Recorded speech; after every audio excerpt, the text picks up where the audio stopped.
टोनोफिलकस्प गोली का मुकम्मल तारुफ टैबलेट इन उर्दू तारुफ टोनोफिलकस्प एक ताकतवर दर्दकिश दवा है जो ख़ास तौर पर शदीद अदायमी दर्द में फौरी आराम के लिए इस्तेमाल की जाती है। इसमें दो मुअस्सिर अज्जा शामिल होते हैं, ट्रामाडोल हाइड्रोक्लोराइड और पैरासिटामोल, जो मिलकर दर्द को कम करने में दोहरा असर रखते हैं। अज्जा इंग्रीडियंट्स: एक ट्रेमाडाल हाइड्रोक्लोराइड ट्रामाडोल, एक ओपियट किस्म का दर्दकिश जिज़्व है जो दिमाग और आसाबी निज़ाम पर असर डालकर दर्द के एहसास को कम करता है। दो पैरासिटामोल एक आम तौर पर इस्तेमाल होने वाली दवा है जो बुखार और दर्द में आराम देती है और सूजन में भी किसी हद तक मुफीद साबित होती है। इस्तेमालात यूजेस: टोनोफिलकस्प गोली आम तौर पर दर्ज झैल हालात में तजवीज़ की जाती है। हड्डियों आ उज़लात का शदीद दर्द, चोट या सर्जरी के बाद का दर्द, जोड़ों का दर्द आर्थराइटिस, नर्वस सिस्टम का दर्द जैसे साइएटिका या स्लिप डिस्क, कमरदर्द, गर्दन का दर्द या कंधों में खिंचाव, दांत असर का शदीद दर्द।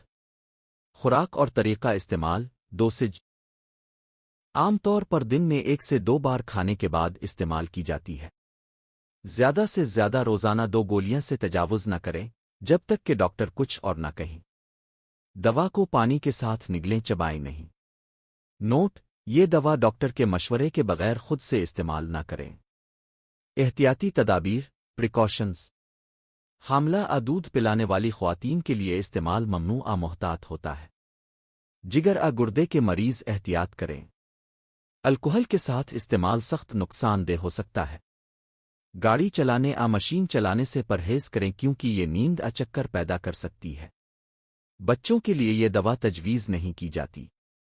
मुमकिना मुज़िर असरात साइड इफ़ेक्ट्स: चक्कर आना आ गुनूदगी, मतली आ कब्ज़, मुंह का खुश्क होना, दिल की धड़कन का तेज़ होना, तवील इस्तेमाल पर आदत एडिक्शन का खतरा, बाज़ औक़ात एलर्जी जैसे ख़ारिश आ जिल्द पर दाने। किसी भी गैर मामूली रद्द अमल की सूरत में फ़ौरन डॉक्टर से रुजू करें।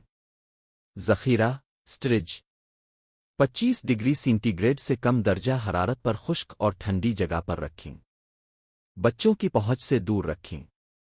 नतीजा कंक्लूजन: टोनोफिलकस्प एक मुअस्सिर दवा है जो शदीद दर्द में फौरी आराम फराहम करती है, लेकिन चूंकि इसमें ट्रामाडोल शामिल है जो नशा पैदा कर सकता है, इसलिए इसे हमेशा डॉक्टर के मशवरे से और महदूद मुद्दत के लिए इस्तेमाल करना चाहिए। डॉक्टर की हिदायत के मुताबिक इस्तेमाल करें।